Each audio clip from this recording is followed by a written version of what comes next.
you're about to get your chance to quiz our eminent panelists. The chairs are going forth because I'm going to call our speakers back up for a discussion. And this discussion, ladies and gentlemen, is going to be led by you. How is that going to be possible, right? We have 700 people in this room. How can we make sure that we speak as one? Well, I'm going to introduce you to a new friend who you haven't met yet, a little friend, kind of green friend. Say hi to my little friend. Okay, shall we give her a name? It's a lady, because she's quite good at asking questions. Shall we give this little friend a name? Come on, somebody. Okay, I'm going to throw this into the room, and whoever catches it is going to tell us who they are and give the little green box a name. Okay, so ready?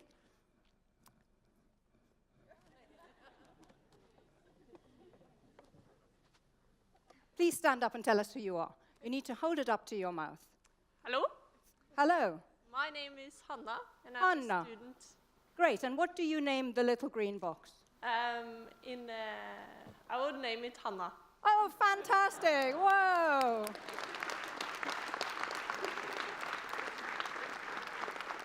Hanna, you're the most popular person in the room. Yeah. And this is little Hanna. So the reason for introducing you to Hanna is that very soon, Hanna is going to be floating all the way around the room. And when it lands in your lap, we'd like you to introduce yourself to us and tell us what you want to hear from the audience. So remember those questions I was suggesting? Have your own questions at the ready, please. To get us going and to inspire us, we have an expert panel of energy economists, of technologists, some industry specialists. Oscar is back there. And they are going to start the discussion, okay? So let's have our speakers back on stage, please. Are we ready for them? I think we are. So please come on up. Liv Lönnum, Oscar, Stephen Bull, Louise, Henrik, Goloran. Please come and sit down.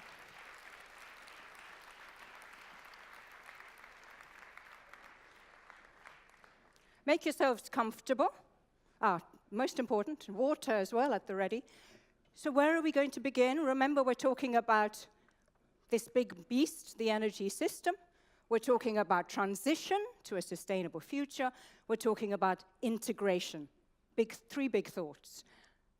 And here we have inspired you with visions for the future, different models, some people more upbeat, some people less. What do you think? Which of our expert panel would like to start off the discussion with a question? Please save me, somebody. Yes, Charlie. My name is Charlie Wilson from Tyndall Centre. Can we have a mic on for Charlie Wilson over here in the front? So while that's happening, Charlie is a social scientist who works at the University of East Anglia. Thank you. So the Minister, I believe, ended your talk by mentioning the importance of people, and then people were remarkably silent from the remaining talks this morning. So I was wondering if the panel might comment on the role of us, the people, in this transition. Goloran. You want? Yes, I think we all need to be part of the debate, and all of us need to take action. The time is running out. I think we're at a critical stage. We need to cut emissions by a half in the next 10 years. So I think we need to all think about what we're doing in our daily lives, what we're demanding from industry, what we're demanding from policymakers. So, Goloran, sorry to interrupt. In terms of what Charlie is asking, what would you like individual people to be actually saying, not we, but me or Hanna, to a policymaker, to a business that's trying to decide whether to go down your path? I think from my point of view, obviously carbon dioxide, emitting carbon dioxide, it's an external, economists call an externality. There is no consequence, or traditionally in most societies, in most countries, there has not been any consequence to emitting CO2.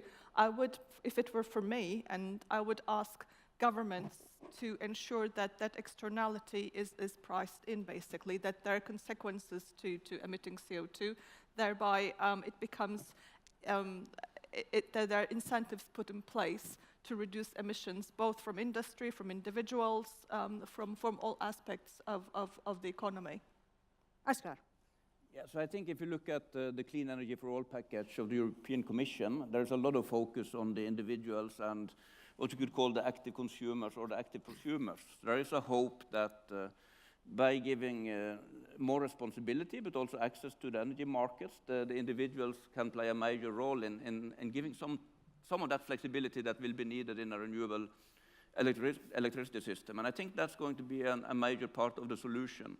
Of course, the question would be, how can you make it interesting for individuals to participate in that way? And you probably need to make that through very elegant solutions where actually also the individuals see the benefits in terms of a reduced electricity bill or improved quality of life or comfort. So I think that's going to be a very important part of the solution. But also I think we need to recognize that when the wind stops blowing for a couple of weeks or a week, you cannot rely on flexible consumers. You would like to have power in your house, even in those periods of time. And that's why I think also these large-scale solutions, infrastructure solutions, will need to come in place. But if you look at the Clean Energy for All package, there is a very high focus on flexibility, but very few definitions of what this flexibility would mean. But maybe the consumers are an important part of that flexibility. Okay, Martin Wilhelm has a question for us. So you're an energy consultant, really, aren't you? An advisor? Tell us what your role is. I work in energy risk management and energy innovation. Oscar, you've mentioned in your talk the importance of developing a dialogue concerning Norway's potential contributions on particularly hydrogen and CCS, dialogue with Europe in particular.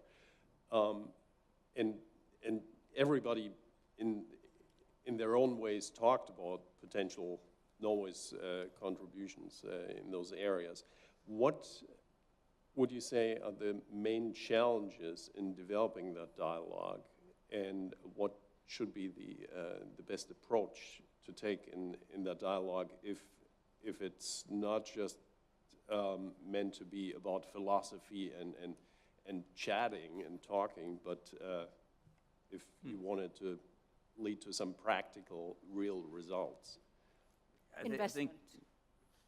If you look at today's situation, I think there's a very high focus on what you could call the energy union with market integration, and I think that's a good first step, that you actually start using the resources in a better way in the short term. But if you look at the long term, there is not so much cooperation to track. You find it on some infrastructure development with transmission, but if you look at what drives investment, it would typically be local jobs, local security of supply, and local economic growth. And I think if you're going to succeed with developing the best possible electricity system, energy system for Europe, it's time to sit down, for example, the countries around the North Sea area, to say what would be the best way to develop this area for a period of 20 years in order to go from today's situation with probably less than 20% renewables to a future situation with 80% renewables. Because that's going to take a long-term cooperation. It's going to take a joint plan, and it's going to be a lot of risk involved. And when that type of risk is involved, I think you need to agree on a long-term plan for sharing this risk and sharing the profit. Good example is the natural gas grid that was developed, some 8,800 kilometers of pipeline, which was developed because the buyers and the sellers could agree in the long run on how to develop this system. So both Stephen Bull and Henrik Setnes went kind of and nodded their heads when you were speaking. So maybe both of you can respond to that. Stephen first. Yeah, I think on the cooperation on the North Sea is important. It makes a lot of sense, despite the nightmare of Brexit. And yes, I have a British passport, by the way. I won't go there. But despite that, the UK is growing phenomenally within offshore wind. It's got a 30 gigawatt target by 2030. It's already halfway there. The area we're developing in Dogger Bank, if we win the auction this summer, has potential for 20 gigawatts and is in the heart of the North Sea. So we could have interconnectors coming in from Norway via there to the Netherlands, to Denmark. You start to build up hubs in here. And that would need some sort of direct cooperation. UK-Norway has a strong cooperation relationship already. And it's about building on those with the Netherlands, with Belgium, with other North Sea countries as well. So I think that offers pockets Is this of value country-to-country cooperation you're talking about, or are you talking about something European Union-based, with a kind of bigger plan, as Oscar has been talking about? There's What do you initiatives mean? already actually led by the Dutch looking into the North Sea already, so we see a regional cooperation, but to pull in more countries within here, not just with electricity, but CCS as well. There's a lot of heavy industry in the southern parts of Germany. The solution for them on CCS, the CO2 storage, is going to have to be the North Sea as well. Henrik. A slightly different aspect of cooperation is to somehow make sure that people that invest in this, or businesses that invest in this, can believe that they will get their money back, right? And that is, to an extent, the challenge today, is that there are so many changes going on, so much different regulation happening, that you end up with this almost direct initiatives. Yet we see... But are you really so worried about getting your money back? Aren't we faced with a future in which, for the first time in God knows how long, electricity growth is going to be going up and up and up? It's no longer this kind of stagnant market in the West, yes? Potentially, yes? Mm-hmm. Isn't this a great prize? You should just be going for it, rather than saying somebody else needs to fund it for me, because I won't make money out of it? Well, I think that's my point, really, is that this is a capitalist world. If you do not put capitalism at work, it will not actually deliver the result we want out the other end, right? If you try to move to kind of a planned economy, I don't think that will work. I think we have a capitalist system. We need to make sure that capitalism, is a bad master but a good servant. We need to make it work for the transition. And that's what we see happening where they're really succeeding, right? I mentioned Chile in my speech earlier. Their goal was 70% renewables by 2050. Now they're going to reach it by 2030, probably. And they have at the same time half their electricity cost. And this is because the market forces have really taken over and driven a much faster and more dramatic deployment of renewables than anyone could foresee only a few years ago. Luis Barroso. Yeah, just quickly, getting on Chile. I think that the key issue is how to hedge long-term risk. Because due to the policy uncertainty that is very unpredictable in this changing scenario we're talking about, that's why many countries have moved to this old way of contracting electricity via those long-term auctions, which explains how Chile has been sourcing wind and solar for $20 per megawatt hour, and then is being able to lower the electricity bill. So how to hedge long-term risk, I think it's the critical thing to foster the needed investments, either in a collaborative or non-collaborative way. Okay, so you may want to ask more about the long-term risk and how to handle it in a minute. But first, let's get a question from Ellie Amott, who is from Sintef Industry. Yes, Ellie Amott from Sintef. Thank you for your interesting talks. But what comes to my mind when Oscar said active consumers, and the discussion following afterwards, we hedge our risks, transition slow. And we started by seeing Greta Thunberg. Are we really answering to the urgency that the youngsters now put us on display, saying we have been too slow? Is the measures you are taking, is that sufficient to meet those expectations? And what do you mean by the active consumer, Oscar? How do we really make these youngsters really active in the transition? Do you have the answers? Is it the political part? Is it the business part? Is it about hedging risks? That's my issue right now. Well, maybe this is something that everybody can take on. Yes, it's a popular question, Ellie. So stepping back, so Oscar can start us off with that, but maybe after that, leave Lönum, your thoughts on how do we translate this into action? Yeah, I think if you look at it from a practical perspective in a country like Norway, we haven't been used to be energy efficient in many ways. And I think one of the first things we need to do is to start more looking into the energy efficiency. I think I'm an economist, so I like that we use energy. I don't think we should reduce energy consumption, but I think it should be consumption that creates value. But I think wasting energy is not something that we are going to be able to afford in the future. And for us Norwegians, I think that's a good place to start looking at, are we using energy in an efficient way? And if you look at one of the major bottlenecks for Norway in the development of the electricity system is going to be the local part of the system, the distribution system, where everyone is going to charge their electrical vehicle, including me, and it's very annoyed when I cannot charge it in exactly the time we need to do, with exactly the highest possible power. And at one point, I think these local solutions need to be developed where you could actually say that we are in a street. Instead of building very much new distribution grid in Norway, we could start looking into solutions where we have more cooperation in some terms of doing the peak shaving and these aspects. And I think a lot of the new market design will focus on that, how to solve more and more of the problems locally to save investments in, for example, local grid. Then you could go to the third aspect. Are we willing to change our lifestyles to actually reduce the energy consumption in the daily lifestyle? And I think that's going to be a central question as well. I'm sure that's going to be much more addressed in later sessions than we have did in the first session presentations. But I think we cannot avoid that question if we would be willing to actually reduce energy demand and change our lifestyles in addition. But for Norwegians in the short run, I think we need to look at seriously at how we actually are consuming the electricity we are consuming, stop wasting it, and being more flexible in terms of shaving off the peaks in that consumption. Liv Lundum. I think it's a really good question, and our government is very high ambitious on this area, and we work on it every day, and that's why I'm here as well, to learn more about this field. This is a new field and a new position for me, so I think and hope I will have some more knowledge back home. And we saw it on Friday in front of the government. All the young people were standing there, so it's really a hot topic, and I promise to work hard on it every day. So the Norwegian government has a big decision to make on CCS, hasn't it? Yes, we have. And it's looking to get a steer from Europe, from what I can make out. We've heard that from several people.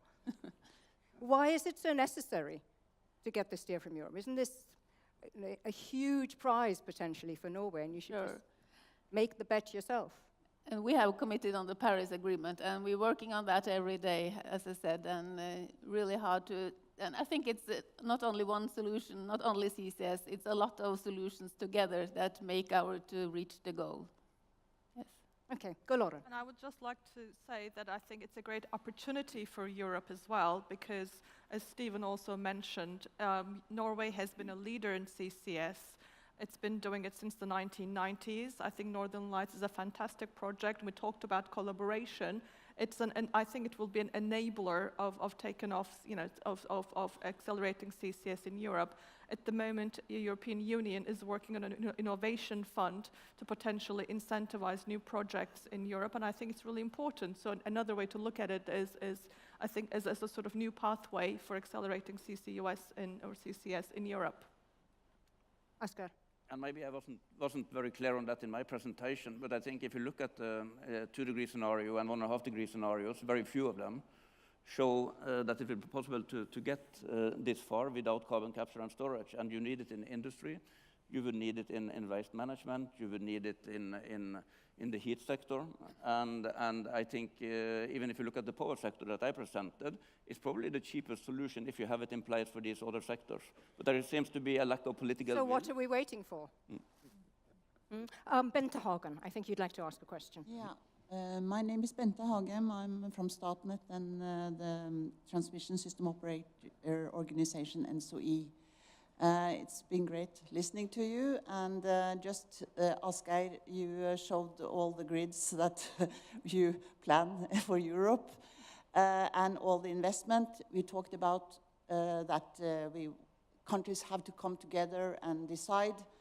That's nice to hear, but don't we need a missing element in this, a capacity market for Europe, so we can have risk, we can take down the risk and mitigate the risk of these type of investments in the future.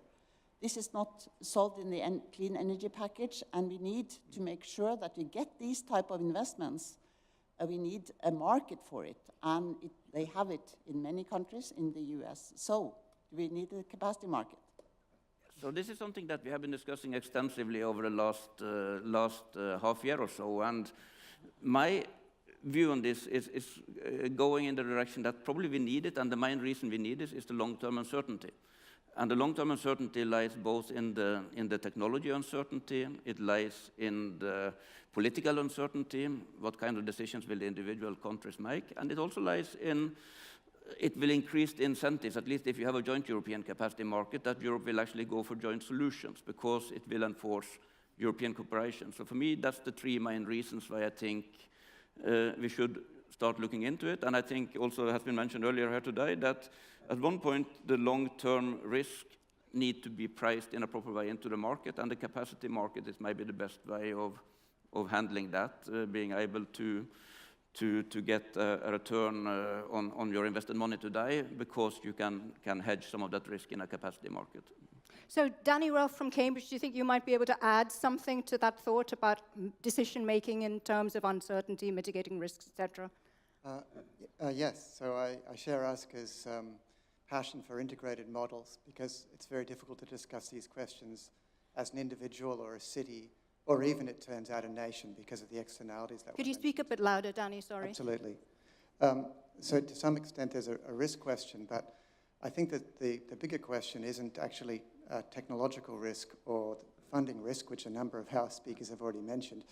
And I think someone has already pointed out that everyone on the platform, and I'm with most of the people on the platform being rather a technocrat, we only have one politician on the platform who's potentially listening to voices. And the biggest risk is, I would suggest, a political risk.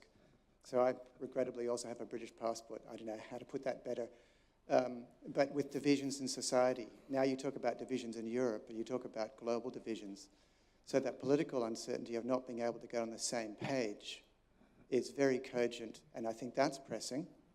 And I'm wondering if anyone would, I'm trying to be optimistic here, would anyone be prepared to comment on the notion of climate change as being a great cohering factor, you know, in Europe and globally, something which we seem to have lost?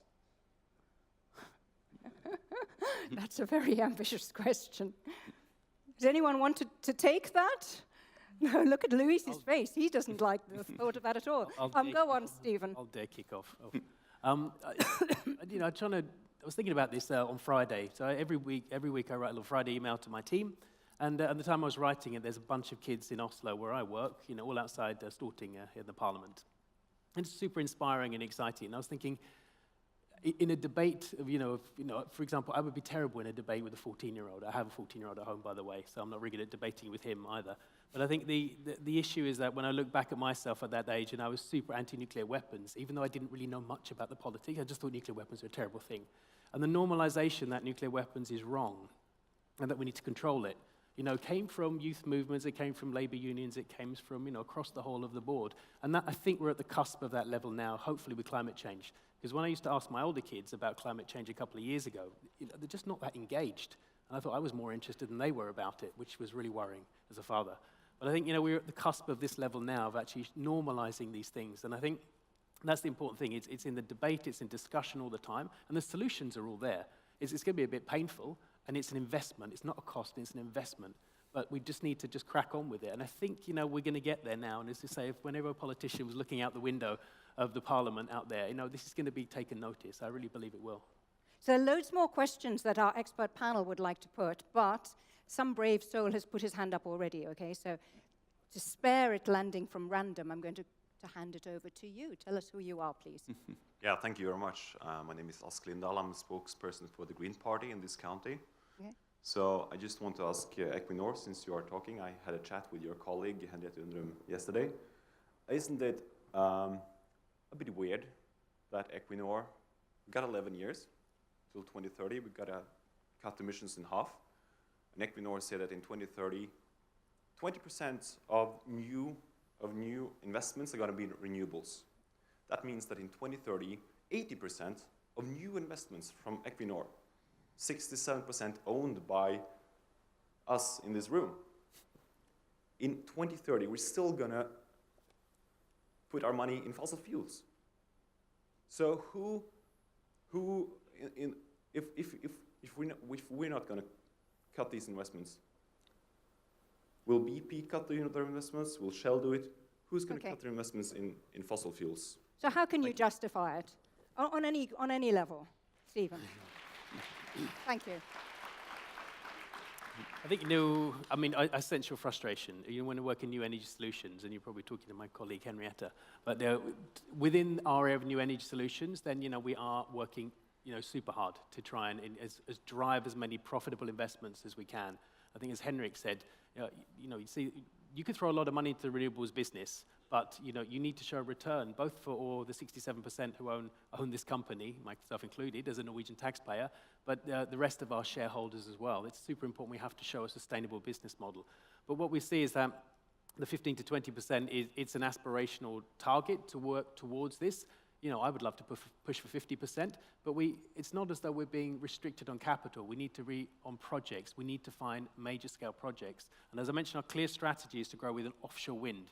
It takes 5 years to do an offshore wind project. So from starting out there, doing environmental impact assessments, doing all the geophysical, geotech, all the work we do, met masts, measuring benthic studies, 2 to 3 years, and it takes another 2 years to develop it. And that's a 1.2 billion euro investment. This stuff takes time, and that's our main strategy to grow there. So we have a lot in the pipeline already, and I think we're going to reach a strong target in the future, but it does take time to transition it. He has to convince his colleagues, basically. But a big argument really is, where will gas be in the future? Yeah, where Oscar's modeling is saying, yes, there will be a role for gas, but will there, or will we just jump over? Will these investments be useless? Tell us what your long-term forecast says, Stephen. Steve Gabriel, University of Maryland and NTNU. So I have a sort of a two-part question related to the easiest way for energy transition. A bit louder, Steve. Sorry.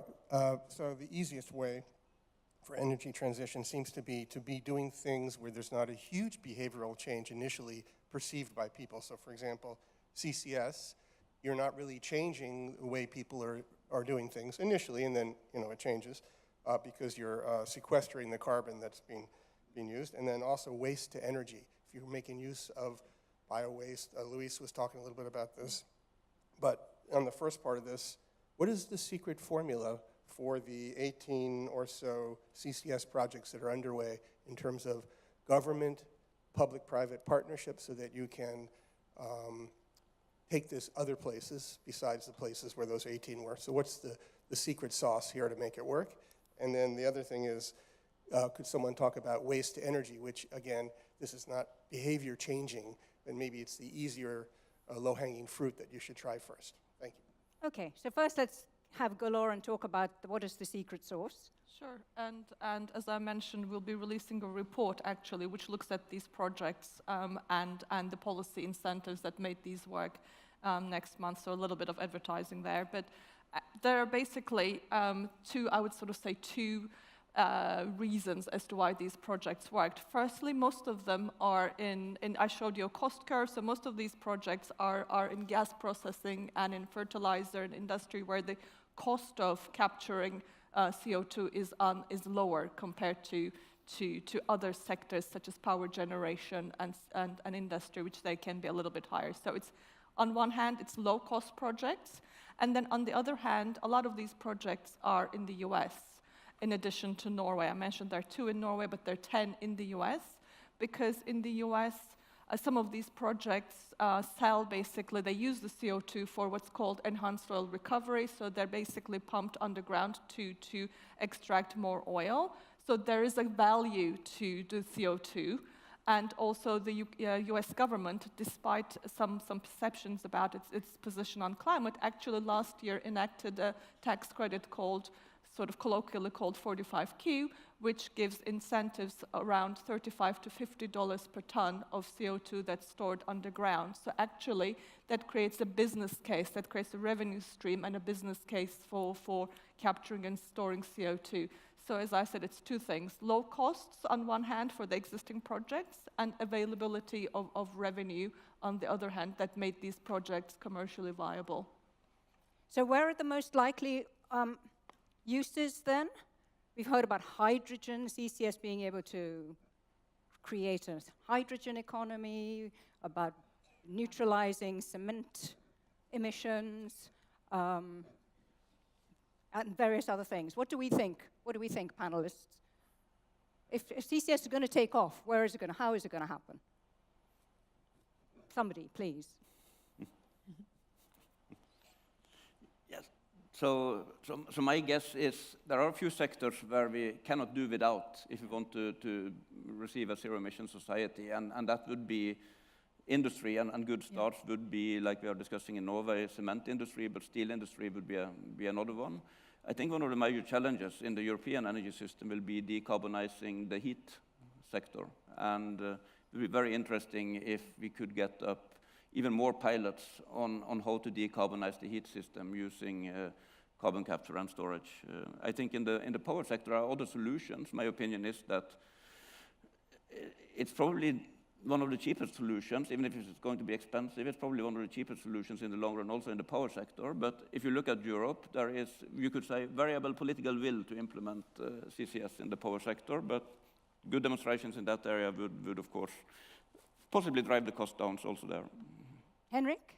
I think our take on this is that kind of power sector, like I spoke about, is almost on the curve of being solved somehow. Transport is next, and then really we need to start talking about the difficult sectors, like Asper is talking about, the heating sector, industry, which is very diverse in many ways, and there clearly CCS has a role in order to get to kind of zero.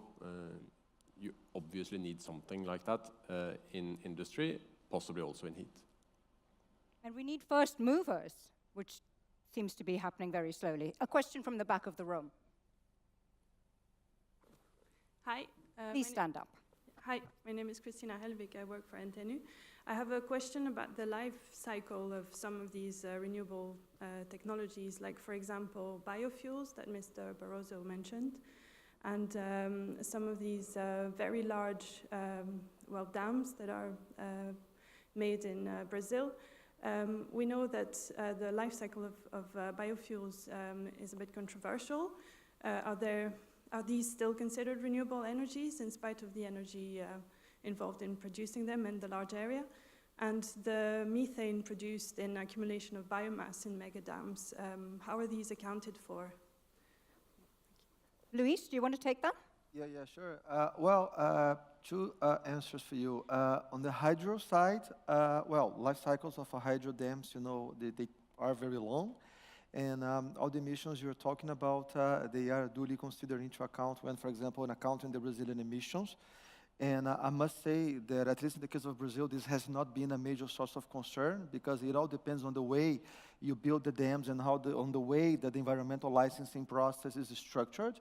And when you go to the biofuels, life cycles are indeed a bit shorter, but still this doesn't pretend them to become, you know, a mainstream technology, at least on the fuel cycle of the equation.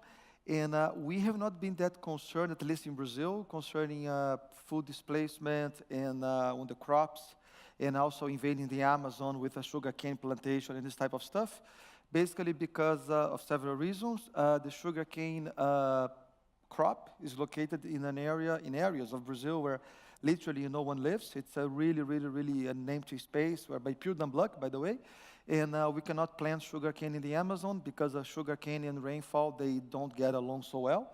And the Amazon is where the rainfall gets up to its limit. So the biofuels equation with a sugarcane as a feedstock, I think for Brazil is a very low-hanging fruit. And on the life cycles, we have been handling that with a lot of research, development and innovation on this side of equation. So, and we can chat more offline about the technical details on those things.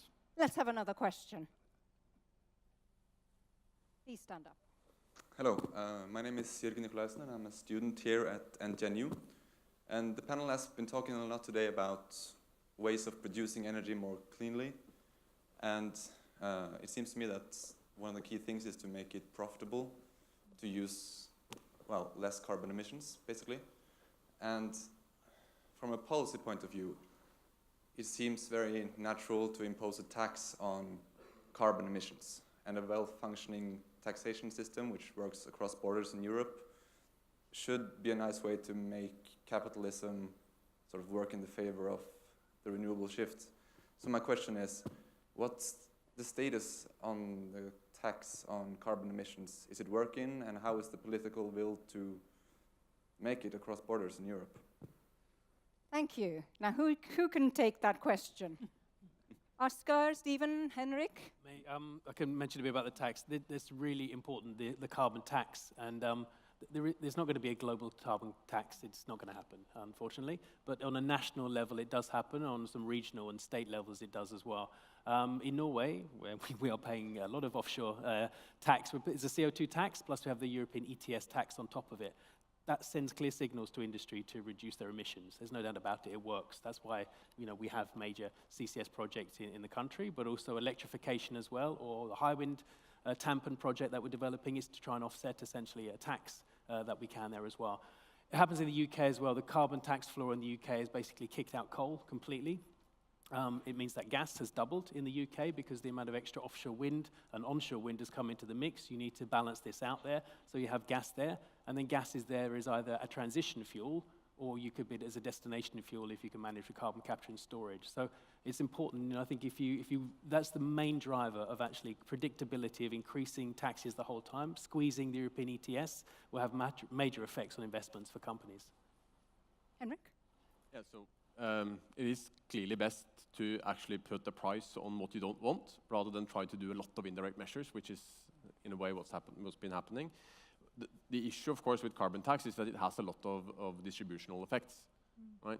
So we saw carbon prices going from 5 to 20, something like that, euros per ton, increased power prices all across Europe, and even in Norway, where 90% of power generation is owned by the state and/or municipalities, a lot of noise about increased power prices, right? And that is a distributional effect, which is, of course, going to be slightly problematic if we assume we need carbon prices of 50, 60, 70 euros. Please, Luis. 5, 67 euros or even greater, because a recent paper by Professor Nordhaus that came out last year showed that if you really want to do the job with a carbon tax by reaching the 2 degrees measures, the carbon price would administratively set would have to go well above 150 euros per ton. I'm not going to mention, the actual number here, just to make you all curious and to search for his paper, but the number is very ugly in the end of the day. Oscar? Yeah, so I think if you look at the objective of the carbon, of the EU ETS, which would be to curb the emissions or reduce emissions in the quota sector by 43%, probably that target will be possible to reach, and it will work in that respect. Does it support innovation? Probably not to a large enough degree. So you would need other measures if you want to bring those immature technologies to the market. One example would be carbon capture and storage. If you would bring that type of technology to the market, I don't think the carbon tax will do the job in the next 5 to 10 years, and you would need to use other measures to achieve that innovation, going from today's state to the commercial state. Yeah, so it has a mixed record and people have more realistic expectations. Let's have another question from our expert panel. Asami Miketa is from IRENA, the International Renewable Energy Agency. Asami. Actually, I just have a question about carbon tax, because I have a question to panelists who discuss about CCS. So in order for the CCS to have proper business case, what are the range of carbon price that you're looking at? And I work mainly in Asia and Africa, and really these regions, 2 regions, Africa and Asia, are the areas where the appetite for coal is still very strong. And do you see that proper business model based on the carbon tax can be established in these 2 regions? Carbon tax, CCS, what price? Please take. Of course. So my presentation showed a slide of the range of costs for different applications, and they start from around $20 a ton in gas processing and fertilizer, etc., and they can go as high as above $100 a ton at the moment. Of course, we talked about innovation. We certainly believe that these costs will come down with more deployment as we do learning by doing effects, as we have economies of scale, etc. In terms of a value on carbon, I think I recently read in a UNDP report that at the moment only 20% of global emission or CO2 emissions have a value on carbon, be it a tax, be it a price, etc. And of the 20%, half of that is less than $10 a ton. So in that kind of, when we talk about those numbers, one could argue that, and as Esgar said, one does need to think about what other options there are to further incentivize deployment of technologies such as CCS, but also others. In terms of Asia, an interesting statistic, which I think is for me quite illuminating, is the average age of a coal plant in Asia is 11 years, versus in the Western world and in the US, that's about 40 years. So coal is obviously being phased out in Western world. But with an age of 10, 11 years, and with there's already 300 coal plants under construction, I think we desperately need CCS, if at least as an insurance policy, because chances are if we don't shut those plants down, we'll desperately have to add CCS to be able to capture the emissions from those power plants in the future. Anyone else want to take that question? Henrik? If the question was related to kind of power price, one of the reasons why we are quite skeptical or don't really believe in a lot of CCS in the power sector is because everything, in a way, in the power sector is outcompeted by wind and solar. Right? So you get power prices which do not really defend anything like the cost of CCS, and in a way you don't need it either, right? Because the power system will decarbonize through the use of renewables to a very, very large degree. And then there is a question on the kind of, going from the last 10% to zero. How do you get there? I think, for me, I would kind of prefer to solve the big problem first and then address the smaller problem later. I think Asgeir pointed at something very interesting on sector coupling, which I think will actually do a lot of the deal for the last small percentages in the power system. And what I took away from your presentation, Asgeir, forgive me if I'm wrong, was that actually big investments in offshore wind, big potential investments in CCS, you think the wind is going to be the winner. Can you just talk us through that? What's your logic there? Yeah, so the link, well, first of all, the need for carbon capture and storage in the power sector would be motivated by the need to help the renewables in the intermittency problem by providing a stable, plannable, controllable resource. That would be reduced if you have an alternative energy source, like offshore wind, where the wind blows at different times than in the rest of Europe. I don't think that would solve the problem alone, so I would say that if you would go the pathway with a lot of offshore wind, which has an interesting pattern in terms of the energy it produces compared to solar and onshore wind, you will still need to either curtail a lot of electricity, that means you don't put it into the grid, or produce something useful from that electricity. And that's also going to be one of the very interesting questions for the next 10, 15 years. This surplus electricity that comes out of the intermittent renewables, can we use it for something industrial or for transport? So, we're almost out of time before that very important part of the day, which is lunch. So I am going to have one more question from the audience, and it's very hard to decide where to go because there's so many hands still up. But there is a young person in the room who has been communicating through her eyes with me, so she gets the last question. Thank you. Please tell us who you are. I'm Sylvia. I'm a student from NTNU. We have talked about the energy renewable generation and prosumers, but we haven't talked about the reliability of the grid. So my question is the transmission line and the grid ready of this all new generation stuff? And if not, is the grid the main ruler of this transition speed? That's a great question, and who's going to answer it or attempt to? Remember that chart with those thick lines growing? Can you highlight again? It's right here in the background here for us. The question was the grid. How important is it that we have a transformation of the grid system in order to get to these things we're talking about, just transformation of the energy system? Was that your question, more or less? I think so.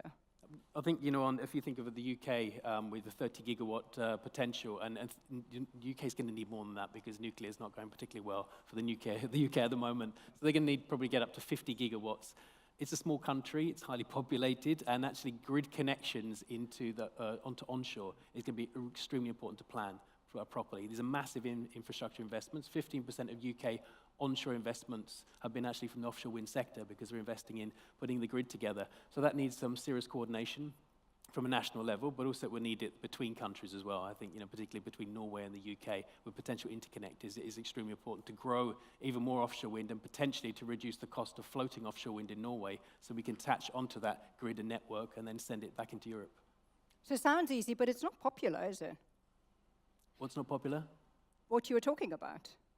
Growing the grid connections. It's in local areas, people areas. are not happy about things being dug up all over the place. No, that is an issue. So the coexistence part of it and the permitting is really important too. Luis? Yeah, just to give you all a different perspective. Brazil has been investing quite a lot in transmission. We've been building something around 7,000 kilometers of new transmission lines per year for about 20 years because of the geographical dimensions of the country. But this has brought us a different type of question, which is what we're going to do with those big transmission lines if the grid really gets more distributed, if supply gets more distributed.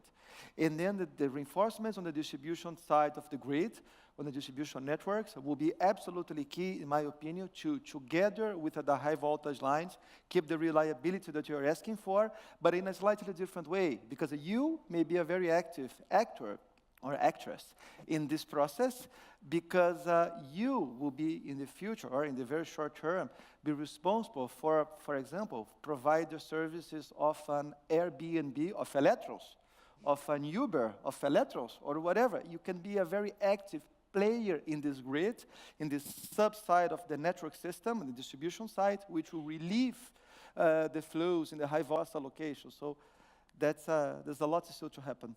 So that's a popular thought, but is it remotely realistic? I think we will be discussing that and other things this afternoon.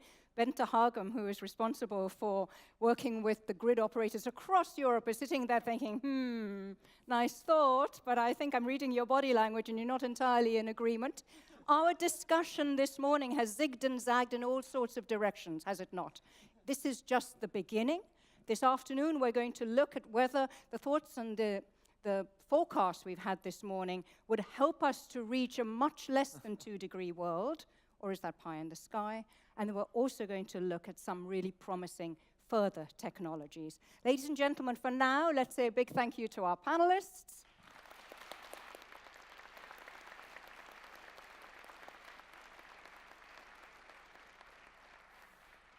And make our way in a leisurely fashion towards lunch. See you in exactly an hour.